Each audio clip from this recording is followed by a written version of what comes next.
This program is brought to you by generous donations from the community and sponsored by Stifel Financial.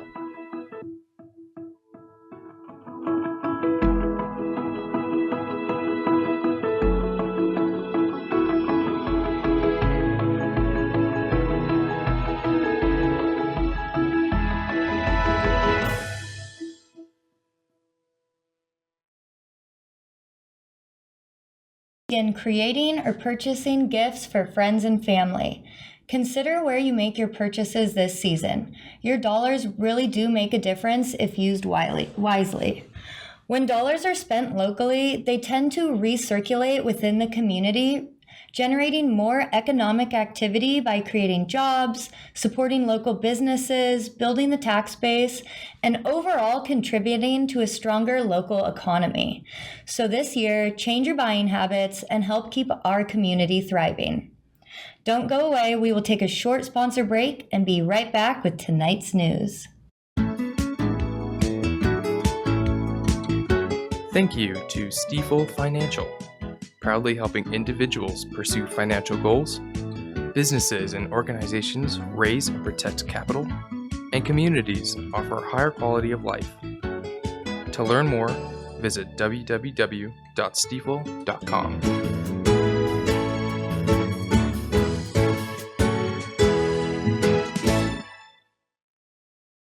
Rain and snow continue to blanket our county. Snow in the higher elevations of 8,000 feet and above, with rain in the lower elevations. This pattern is expected to continue all this week and into next. Use extra caution while driving as roads will be slick and travel conditions may be difficult. Road conditions can change quickly here in Nevada County. There is a great tool by Caltrans called Quick Map that will help you monitor all road situations, from traffic and construction to the weather. It's a very handy app that can be used on your computer and a mobile device. Check it out at quickmap.dot.ca.gov. The November 5th election count numbers were updated yesterday at 3:52 p.m. The elections office has until December 3rd to certify the results. An ink overspray on the ballots that was causing havoc with the machines forced the county to resort to Plan B for counting. The manual method is slow but accurate. With a bit over of 70% of the ballots counted, a few of the races are still too close to call, the Grass Valley City Council being one of those. The numbers show that Grass Valley City Council members Tom Ivy with 2,737 votes and Jan Arbuckle with 2,522 will more than likely retain their seats. However, the third seat is still too close to say. Joe Bonamolo currently has 2,394 votes, while Bob Brandstone has a current council member is right behind him with 2,284 votes. All of the local election results numbers can be found on the county's website at nevadacountyca.gov under November 5th, 2024 election. At the recent November 12th Board of Supervisors meeting, it was once again discussed to consider a partnership with Pioneer Community Energy to procure electricity for residents and businesses of the unincorporated county. Last year, the board tabled discussions of a partnership because of a spike in renewable energy prices that could have led to higher rates for residents.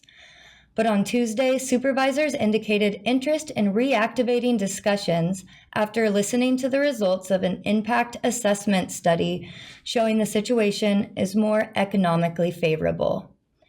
The Board of Supervisors is expected to formally vote on whether to pursue a partnership with Pioneer in early 2025. Pioneer would then seek approval for the deal from the California Public Utility Commission in spring of 2025.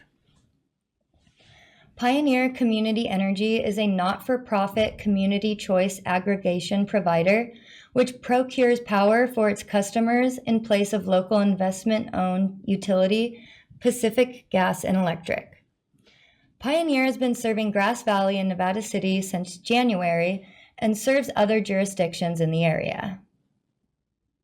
From the foothills of the Sierra Nevada, a new hero will emerge. One who is ready. One who makes sure their friends and family are set. And has the power to go at a moment's notice. This fire season, you're the hero. We are Ready Nevada County.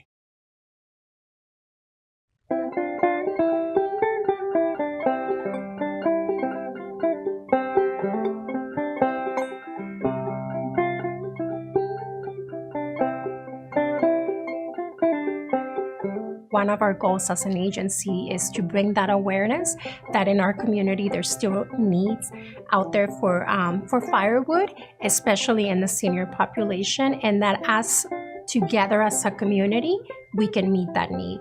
Each year gets a little harder and a little harder, but just seeing this, I feel like one of the lucky ones.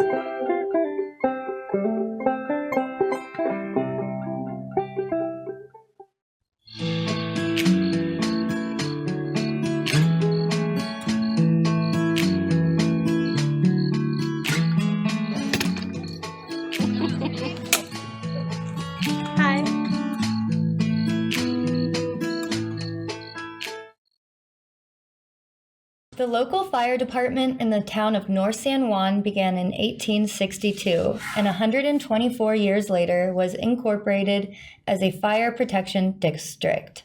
Today they cover the largest territory with the smallest budget of all fire districts in Nevada County. They provide emergency services for 250 to 300 incidents per year. Like all fire departments, only a little over 10% of the emergency responses are related to fires. Over half the responses involve medical emergencies, 1/4 are vehicle accidents, and the remainder are miscellaneous emergencies. They are a volunteer fire department. The firefighters, board, auxiliary members, and several district residents who help with the office tasks all donate their time. The chief is paid a small stipend for what is almost a full-time job. The district managers are paid part-time positions. Here to tell us more all about it is Chief Tom Browning. How are you, Tom? Thanks for being here tonight. Thank you. I'm glad to be here. So just first things first, I'm the deputy fire chief. Okay. Jason Flores is the fire chief, but I'm the deputy and I do most of the administrative work for the department. Okay, and so what does that kind of entail? So it's all the paperwork, the stuff in the office, going to meetings with county fire chiefs, the local training officers association. Oh, that sounds like the real hard work there. It's a lot of time consuming and energy taking procedures that I have to do. So are there different requirements for being a volunteer or a paid firefighter? So that question comes up often, and the way to best explain that is that there was a Senate bill passed I think it took effect in 2004, January 1st, 2004. It changed the health and safety code that described volunteers. It actually made them employees by the health and safety code. So what that law basically said is that every firefighter needs to be trained at the same level. Okay. So what that created was when paid fire departments hired firefighters at a certain level, a firefighter 1 with an EMT, for example, then that meant every volunteer had to have that same credential. That was the interpretation of that. Oh, okay. So that created a problem for a lot of fire departments. Every fire department in Nevada County was volunteer back in the day. I was going to say that probably created some issues for everybody. Correct. Yeah. Now, some of the more interpretations of that law says that everyone has to have the basic training to a certain level, and then you can have advanced training beyond that, so that some departments are still able to keep volunteers with their paid staff. Mm-hmm. Right now, there's only 4 departments in Nevada County that have volunteers associated with them. The Higgins Fire Protection District down Lake of the Pines, they have paid staff as well as volunteers. The Paradale Chicago Park Fire Department has some paid staff and mostly volunteers. Ophir Hill has a few volunteers left, And then North San Juan is entirely volunteer or paid call. There's a little bit of stipend that comes with some of the work that they do. So the training to become a volunteer department, pretty much countywide, I spoke with all the chiefs today to make sure we're all on the same page. Good, yeah. Is the state law requires that you have to have at least a first aid card and a CPR card. And that kind of gets you in the door to go to the department. Then you have to have some type of safety orientation. And depending on which department, you check with them. But like Higgins has an academy that they do on weekends to make sure you get through all the basic training before you actually go on calls. Oh, okay. Our department, Paradale and Ophir Hill, have what's called a task book. And you have to go through and get checked off on all of those safety things before you're allowed to go and do those. So there's a structural module, wildland module, hazardous materials, those type of trainings that you have to be proficient at before you can actually go out and fight fires. Well, yeah, I would imagine you'd want to be proficient in some of those things, right? Well, safety is our biggest concern. Definitely. Make sure that everybody meets those standards. Oh, yeah. Besides funding, what are some of the obstacles faced with running a volunteer fire department? So funding's obviously the biggest thing. You just said beside that. Let me just tell you an example that we're facing with. In 2020, our liability and vehicle insurance was $12,000 a year. Ooh. This year, it's $52,000 a year. Oh, my gosh. Just that. And we have had no increase in revenue to try and cover that. So that's made it real difficult for all the departments in the area, paid and volunteer. Big issue with that. Yeah, and if you guys are having an issue operating, that means we as citizens are having an issue getting help, right? So far, it has So not far, affected no. our level of service, but it certainly could have an impact. Right. Yeah, I mean, we have to put tires on engines, we have to put fuel in them to make them run, and all those things cost money. The other part is just the number, for us, it's the number of volunteers. Right. Our volunteers are asked to cover one 12-hour shift per week and one weekend per month. So that's just a basic requirement to be on call, 2 people every day, 24 hours a day, 7 days a week. That's what they do. And we just need more people to do that. So what you need from the community is more help. We need more guys, yeah? We need people that are willing to donate their time and their energy and dedicate that to the community where they live to help serve them. And that's what we're doing. We have we have a number of volunteers that live outside our district that they go through an EMT class, emergency medical technician. Nowhere else can they use that training. So they come and stay at our station as residents in our building and provide shifts for that. So we have an opportunity for that, for those folks to do that. Well, that does sound like an excellent opportunity. So if you have time, you have energy, come talk to Tom, North San Juan Fire Department. Right. The basic requirements to get in, 18 years old, a high school diploma or GED, and then you take a physical to make sure you don't have any illnesses or injuries that would prevent you from doing the very laborious work that we do. Pass a DOJ background check, because we don't want felons running into people's house that we don't know about. Fair enough. And then a drug test to make sure you're drug-free and able to do your job. Yeah. Those are the basic requirements. Again, for North San Juan, our trainings are every Wednesday night. You can show up there and ask questions, and we'll gladly get you an application. But if you live in some of the other areas like Higgins or Ophir Hill or Paradale, Chicago Park area, contact those chiefs out there and see if you can help out there in what they're doing, because we're all looking for people. Right on. And yeah, we'll be sure to do that. Thank you so much, Tom. And I thank you, the community thanks you, and we'll see you out there. All right. Thank you. Hi. I live in a state of hopefulness, not because life is easy, smooth, or without pain that at times has felt unbearable, but because life has shown me that hope hides in the darkest of corners.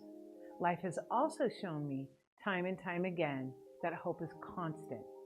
Spring comes, the bud opens, we see and get to feel the love that surrounds us all in this amazing community. Hope is always present. Sometimes we just need to look a little closer.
Our next guest is no stranger to paying it forward in our community and no stranger to the show. Many know him for his many good deeds that he does around the community. Tonight, here he is to share his project. Please welcome the man, the legend, Brad. How are you, Brad? I'm doing well. Thank you. It's good to see you again. You too. So what do we got? What are we talking about tonight? What's on the scope? I think we were going to talk a little bit about Firewood and the Firewood program that I've been doing for the last 8 or 10 years. Oh, man. Yes. And so you deliver it to, who are you delivering it? Basically what I'm doing is I'm picking up all of what I call the remainder of people that don't actually get into the senior firewood program here in the county. Okay, so some people don't make it in? Exactly. Well, see, they close their doors in June. And the problem is that a lot of people don't realize in June, hey, I'm going to need firewood in November. Yeah, not around here. You don't really think there's a need for it. Exactly. Not in June. You know, so I end up picking up. The other thing is I also help a lot of low-income people. Okay. They don't necessarily need to be seniors. Okay, so they just need to be in need. All right. So age is not a requirement. Not at all. Okay. So you just collect it from anywhere in the county? Well, I generate anywhere between 40 and 100 cords of firewood myself. Okay. I do that through a variety of methods.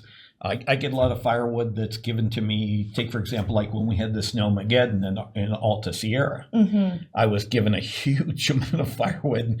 People would call me and say, hey, we had 14 trees fall over in our property, and definitely remember that. Yeah, they're still here. And so what I do at that point in time is we make arrangements with homeowners to go to their property. We remove the trees, split it.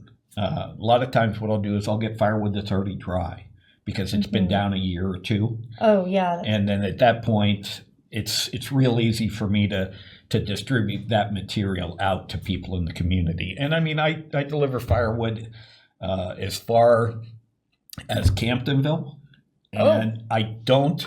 Camptonville is kind of the northern edge of where we do it, and then I go up Cruzon, up in the North San Juan Cruzon area, do it there. Do a lot down in the south end of the county. I put between 25 and 45,000 miles a year on my truck just through various things, whether it be firewood, whether it be, this, that, or the other thing. I just, and so what I try to do is I try to take out approximately, if I'm using my own pickup truck, then I'll take out roughly 2/3 of a cord.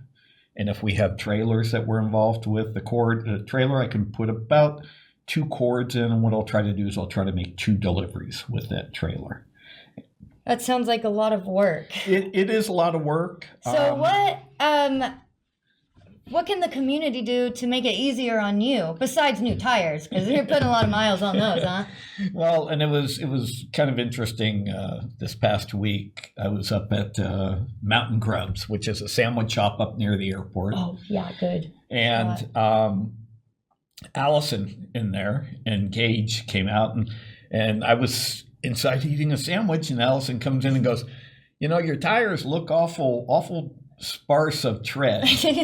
And I kind of chuckled, and I said, I'm thinking about it. And so she said, well, I'm going to get you 2 new tires. And that's awesome. So she ended up buying 2 new tires, and I took them down to the tire and brake shop in Sutton, just kind of right near the Incredibeds. And the guys there knew me, and I do a lot of trailer work too. I get and give away a lot of trailers. But the guys there said, well, because I asked them, I said, can you guys swap out the tires? And I was on lunch I also work a regular job. No, you can't. Are you Clark Kent? Is this Superman? No, not really. I just very busy. But so I went there, and the guys changed the tires during my lunchtime. And then when I went in to say how much what's it going to cost, the guy there said nothing. He said, for a lot of the stuff you're able to do in the community, which is very gracious for people, because it does end up helping all of us in the community. It's paying it forward all in a circle. That is such a great story. Yeah. But I get a lot of firewood also too from realtors. If they're listing a house and it has all this firewood that they need to move in order to take good pictures of the house. Win-win. Yeah, they'll give me a call and say, hey, I have a client who's selling their home and they need to get the firewood moved off and wondering if you might be able to do something with it. And a lot of times we are able to go get that material and then place it with a needy family. The one thing that I've seen this year is that because the senior firewood program had to relocate their yard, they were splitting all the firewood out off Brunswick at the old mine site. They had a lot of people who didn't end up being able to get signed up for it. And this year has been very, very, very busy. I mean, I've already given away 110 cords, and we're only in the last week of November, heading into the last week of November. And, I'll give away wood until I don't have any more. But even then, I'm able to mooch some, and I use that term mooch, because what I'll do is take, for example, like when we had the big snowfall up on Cascade Shores. Yeah. I had people calling me saying, well, our generator's dead. We can't get any gasoline. We can't get any propane. Can you get us some firewood? And a lot of times what we can do is we can create some interesting methodologies for getting some material, at least small amounts. Creative guy. Up to these people just to hold them over until they can get situated. Nobody in my world freezes. And especially if you are older or if you have kids in your house, there is no reason on this God's green earth that anybody should be cold. And that's it. So thank you so much for all you do, Brad. Sure. If you have wood, if you have time, get a hold of Brad. What's the best way to contact you if people want to help out? Probably the best way to get a hold of me is you can either email me, and my email is fairly simple. It's just my first name, Brad, B-R-A-D, and then with a dot, and then my last name, P-E-C-E-I-M-E-R, @gmail.com. And that's a good way to get a hold of me. Because I'm the engineering manager for a medical device company, I don't... if you're going to try to leave a number on my cell phone, it's just very tough for me because I get lots of people wanting to sell me auto warranties and other things, and unless I know who's calling. And I'm glad I got you here. I've been meaning to talk to you about your warranty. Exactly. But and then I'm also on Facebook. He's Facebook famous. Yeah, and I mean, Facebook Messenger works really, really well. I check Facebook Messenger typically 2 to 3 times an hour. And if there's a need or an emergency, it's probably the best way to get a hold of me quickly. Awesome.